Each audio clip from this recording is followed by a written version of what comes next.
Bonjour. On peut faire un point sur le groupe qui est dispo, les blessés, etc.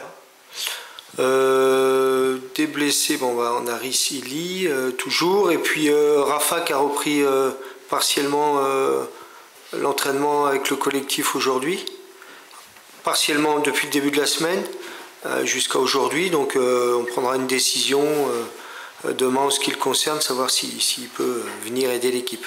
D'accord, et Tingaras a repris Ouais, ça a repris normalement. On revient du coup après cette trêve, ça a été bénéfique pour vous de couper un petit peu comment elle a été... Il y a certains joueurs qui ont pu couper, les internationaux, on en avait 6 quand même qui n'ont pas pu couper. Mais les autres, c'est vrai que c'est une semaine où on a pu régénérer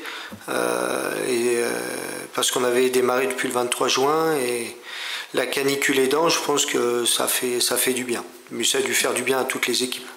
Le bilan un peu sur ces premiers matchs était notamment que vous aviez manqué d'efficacité un peu, c'est aussi sur ça que vous avez envie d'insister maintenant sur cette... Oui, on travaillait déjà beaucoup ça et on continue.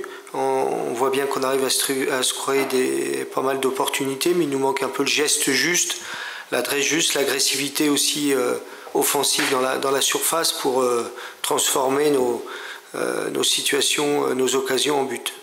Justement, le fait que Thaïs, par exemple, ait été absent pendant cette trêve, comme il était appelé en sélection, c'est un frein aussi, ça, dans votre travail, justement, pour travailler sur ça, ces automatismes? Le fait qu'on n'ait pas les internationaux, on les a récupérés qu'aujourd'hui, c'est-à-dire 2 jours avant le match, forcément, c'est toujours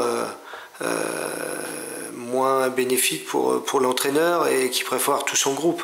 Mais on doit s'adapter aux dates FIFA et c'est comme ça. Mais c'est vrai que nous, on préférait que les joueurs, même les internationaux, puissent rester avec le groupe. Je sais que tous les matchs sont importants, évidemment, mais si on regarde un peu le calendrier qui vous attend, il y a des déplacements sur le papier, en tout cas, qui vont être compliqués. Ça va être important aussi de gagner au stadium. Il y a pour l'instant une victoire.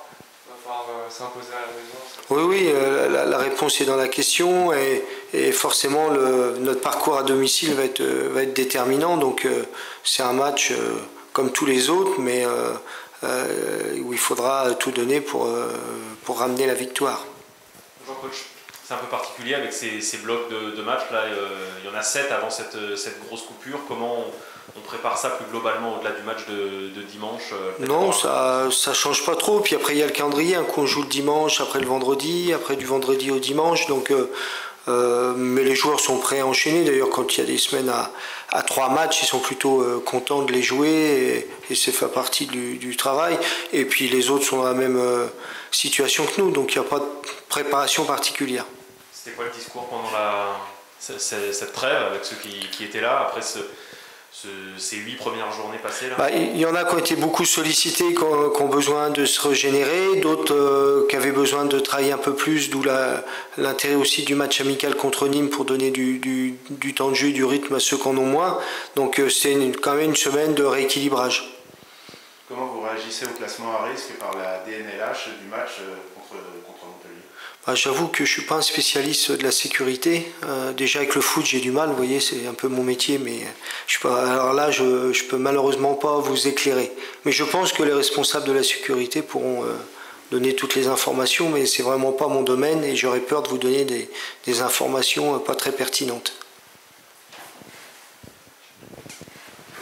Bonjour coach, justement, est-ce que le match contre Montpellier, classifié comme derby de l'Occitanie, est-ce que ça a encore un sens, un derby en Ligue 1 aujourd'hui?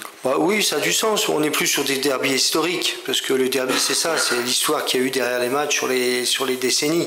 Donc le derby historique c'est Bordeaux. Là on va dire que c'est une nouvelle rivalité régionale, puisque Montpellier a été inclus dans l'Occitanie sous peu. Donc il n'y a pas une grande histoire entre les deux clubs, mais c'est les clubs voisins. Il y a une vraie, je pense, rivalité hiérarchique, plus qu'un derby traditionnel ou historique. Vous parliez du match amical contre Nîmes. Est-ce que vous pouvez en tirer des enseignements et est-ce qu'il y a des joueurs qui ont, comme on dit, marqué des points? C'était un match quand même pas facile à évaluer. Ce qu'on cherchait plutôt, c'est pas trop à ce que les joueurs marquent des points, mais pour les nouveaux qui s'intègrent un peu plus dans notre collectif, même s'il y avait, je crois, 50% de l'équipe de Lille qui était pas là, et surtout gagner en rythme.